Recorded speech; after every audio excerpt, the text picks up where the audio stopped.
Burari deaths. 1 जुलाई 2018 की सुबह बुराड़ी में रहने वाले एक 79 इयर्स के सीनियर सिटीजन गुरचरण सिंह रोज की तरह अपनी मॉर्निंग वॉक के लिए तैयार हो रहे थे। वो अपने घर से निकले और वॉक करते करते अपने मोहल्ले के ग्रोसरी स्टोर तक आ गए। वैसे तो वो स्टोर रोज सुबह शार्प 6 बजे खुल जाया करता था, मगर आज की सुबह कुछ अलग थी। दूध और ब्रेड की डिलीवरीज आ चुकी थीं, मगर शटर बंद होने की वजह से सारा सामान दुकान के बाहर ही पड़ा था। वो दुकान उस मोहल्ले में रहने वाली चुंदावत फैमिली ओन करती थी। गुरचरण जी पिछले 22 सालों से उस फैमिली के पड़ोसी थे और पिछले कई सालों से चुंदावत फैमिली का कोई ना कोई सदस्य रोज सुबह 6 बजे दुकान जरूर खोल देता था। और तो और चुंदावत फैमिली का एक मेंबर रोज गुरचरण सिंह जी के साथ वॉक पर भी आया करता था, मगर उस दिन वो भी नहीं आया और ना ही उसने फोन उठाया। तब गुरचरण जी को थोड़ा डाउट हुआ और वो चुंदावत फैमिली के घर चले गए। चुंदावत हाउस का गेट खुला पड़ा था। गुरचरण जी जैसे ही अंदर गए वैसे ही उन्होंने वहां कुछ ऐसा देखा जिससे उनके रोंगटे खड़े हो गए। अगले ही कुछ मिनटों में चुंदावत हाउस के बाहर बहुत सारी भीड़ इकट्ठी हो गई थी। इसी बीच कुछ पुलिस ऑफिसर्स भीड़ में से लोगों को धक्का देकर चुंदावत फैमिली के घर तक का रास्ता बना रहे थे। दरवाजा खोलने पर जो पुलिस और आसपास के लोगों ने देखा, वो देखकर सबकी आंखें फटी की फटी रह गईं। चुंदावत फैमिली के 11 लोगों की डेड बॉडीज एक साथ एक ही कमरे में लटकी मिली। 10 बॉडीज छत से टंगी हुई थीं। सबके हाथ पैर पीछे वायर से बंधे हुए थे और आंखों पर पट्टी बंधी हुई थी। इन 10 लाशों के अलावा घर की सबसे बूढ़ी औरत अंदर वाले कमरे में पड़ी हुई मिली। ये सब क्यों हुआ, कैसे हुआ, इन सब चीजों का राज खोलने से पहले उस फैमिली के बारे में थोड़ा जानना जरूरी है। चुंदावत फैमिली ओरिजिनली तो राजस्थान से थी, मगर 1999 से वो दिल्ली में रह रहे थे। दिल्ली में उनका काफी सक्सेसफुल प्लाईवुड बिजनेस था और एक ग्रोसरी स्टोर भी था। चुंदावत फैमिली बहुत ही हेल्पफुल और खुश मिजाज नेचर की बताई जाती थी और उन्हें कभी भी पैसों के मामले में कोई दिक्कत नहीं थी। परिवार की सबसे बड़ी मेंबर 75 साल की नारायणी देवी थी, जिनके 2 बेटे थे, भवनेश और ललित। उनकी शादियां सविता और टीना नाम की 2 औरतों से हुई थी।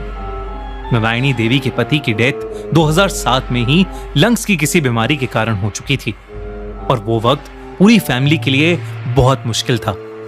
नारायणी देवी की एक बेटी भी थी जिसका नाम था प्रतिभा। इन तीनों के आगे बच्चे भी थे। प्रतिभा की बेटी प्रियंका, भवनेश की बड़ी बेटी नीतू, छोटी बेटी मेनका और एक बेटा ध्रुव, और ललित का एक बेटा था शिवम। चुंदावत फैमिली की 3 जनरेशंस एक ही घर में पिछले 22 साल से रह रही थीं और एक दिन अचानक पूरा परिवार अपने ही घर में मरा हुआ पाया गया। जब पुलिस ने उनके पूरे घर की छानबीन की तो वहां बहुत सारी डायरीज मिली जिनमें किसी विधि के निर्देश लिखे हुए थे। उन्हीं निर्देशों को फॉलो करते हुए चुंदावत फैमिली पिछले 10 सालों से जी रही थी। उन डायरीज में ऐसी भी बातें थीं जो किसी अलग और अननोन शक्ति की तरफ इशारा कर रही थीं।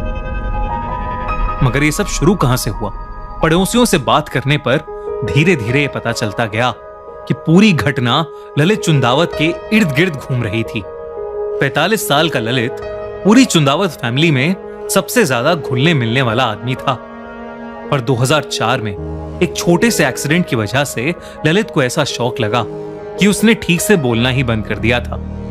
उसके बाद 2007 में ललित के पापा की डेथ के बाद धीरे धीरे ललित के हाव भाव बिल्कुल बदलने लगे।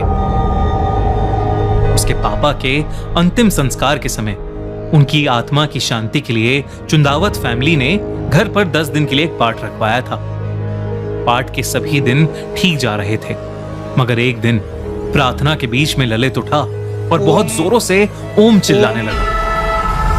ठीक वैसे ही जैसे उसके गुजर चुके पापा ओम का जाप किया करते थे।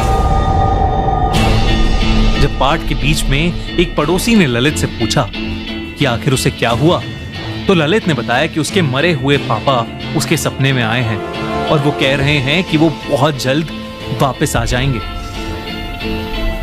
उस दिन के बाद से हर रोज चुंदावत फैमिली के घर में रात 9 बजे से कीर्तन होना शुरू हो गया था, जिसमें कभी कभी पड़ोसी भी शामिल होते थे। 9:30 बजे तक घर के सभी लोग कहने लग जाते थे कि डैडी के आने का टाइम हो गया है। ललित के फोन से पुलिस को पता लगा कि उसका भूत और आत्मा जैसे टॉपिक्स में बहुत इंटरेस्ट था। वो रोज इंटरनेट पर पैरानॉर्मल शोज देखने लगा था और अक्सर वो कब्रिस्तान में जाया करता था। घर में रोज चल रही पूजा के बाद उन सभी का लाइफस्टाइल बदलने लगा। शराब और नॉन वेजिटेरियन खाना बंद हो गया और सब वेजिटेरियन बन गए। पूरी फैमिली डायरीज में लिखे इंस्ट्रक्शंस और रूटीन्स को स्ट्रिक्टली फॉलो करने लगी थी।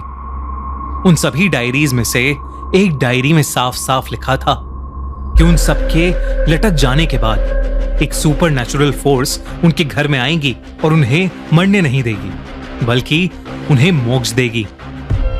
मोक्ष हिंदू रिलीजन का एक कॉन्सेप्ट है जिसमें यह कहा गया है कि अगर इंसान पूरी जिंदगी अच्छे काम करे पर भगवान की तरफ मन लगाए तो वो साइकिल ऑफ बर्थ और डेथ से फ्री हो जाता है। डायरी में क्लियरली लिखा था कि उन्हें लटकने से 6 दिन पहले से लगातार क्या करना था ताकि वो आखिरी दिन खुद को घर की सीलिंग से पूरी विधि अनुसार लटका सके।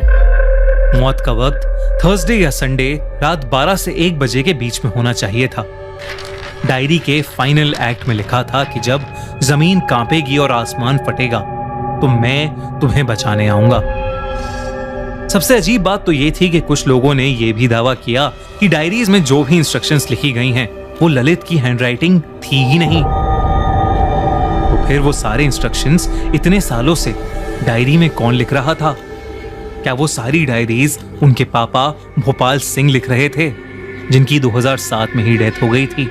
यहां तक कि जिस रात पूरी फैमिली ने मिलकर खुदकुशी की या उनका मर्डर हुआ, उस रात घर के बच्चे और औरतें बाहर दुकान से स्टूल्स और वायर्स लेकर घर के अंदर जाते हुए सीसीटीवी कैमरा में देखे गए थे। वही स्टूल्स और वायर्स जिनका इस्तेमाल उन्होंने उस रात डायरी के इंस्ट्रक्शंस फॉलो करके सीलिंग से लटकने में किया था। तो क्या उन्हें पहले से पता था कि वो मरने वाले हैं? पुलिस को धीरे धीरे पूरा भरोसा होने लगा था कि ललित चुंदावत को साइकोसिस डिसऑर्डर था। साइकोसिस डिसऑर्डर एक दिमाग की बीमारी है जिसमें इंसान सच्चाई से अलग एक भ्रम की दुनिया में जीने लगता है। इस बीमारी में लोगों को हैलुसिनेशंस भी होते हैं। पुलिस का तो यह भी मानना था कि पूरी चुंदावत फैमिली को ही शेयर्ड साइकोसिस डिसऑर्डर था, जिसमें सब लोग पेशेंट को फॉलो करने लग जाते हैं क्योंकि वो एक दूसरे के बहुत करीब होते हैं और सारे लोग पेशेंट पर भरोसा करने लगते हैं। मगर क्या ये सच में पॉसिबल है कि पूरी चुंदावत फैमिली इस भ्रम की शिकार होने लगी थी? कई लोगों को इस थ्योरी पर बिल्कुल भरोसा नहीं था। इस पूरी घटना के लगभग सारे ही सवाल बस एक रहस्य बनकर रह गए हैं, एक ऐसी भयानक कहानी बनकर जिसने पूरी दिल्ली को हिलाकर रख दिया था। आपको क्या लगता है क्या हुआ था उस रात बुराड़ी में? हमसे